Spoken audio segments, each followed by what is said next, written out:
সব্যসাচী নামের মূল অর্থ যিনি দুই হাতে সমান দক্ষতার সঙ্গে কাজ করতে পারেন। মহাভারতের অন্যতম প্রধান চরিত্র অর্জুনকে সব্যসাচী বলা হতো। তবে কলিযুগের সব্যসাচী দুই হাতেই তোলাবাজি করে গেছেন দিনের পর দিন।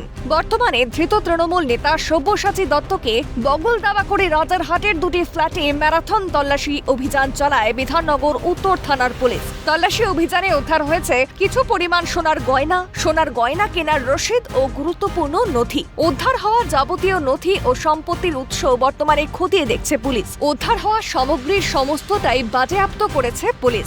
জানা যায়, ফ্ল্যাটের ভেতরেও কয়েক ঘন্টা জিজ্ঞাসাবাদ করা হয় সব্যসাচী দত্তকে। বর্তমানে তদন্তকারী আধিকারিকদের মূল লক্ষ্যই হলো এই সমস্ত সম্পত্তি ও আর্থিক লেনদেন উৎস খুঁজে বের করা। সেই সঙ্গে সব্যসাচী দত্তের আয় ও উদ্ধার হওয়া সম্পত্তির হিসাবের মধ্যে কোনো আর্থিক অসঙ্গতি রয়েছে কিনা এসবের পাশাপাশি সব্যসাচী দত্তের আরও একটি নতুন ফ্ল্যাটের খোঁজ পেয়েছে পুলিশ। প্রসঙ্গত, সল্টলেক নিবাসী এক ব্যবসায়ী অভিযোগ দায়ের করেন বিধাননগর কমিশনারেটে। অভিযোগপত্রে দাবি করা হয়, দীর্ঘদিন ধরে হুমকি ও তোলা দেওয়ার জন্য চাপ সৃষ্টি করা হচ্ছিল। ওই অভিযোগপত্রের নামও উল্লেখ রয়েছে সব্যসাচী দত্তের। এই অভিযোগের ভিত্তিতেই তদন্তে নামে পুলিশ।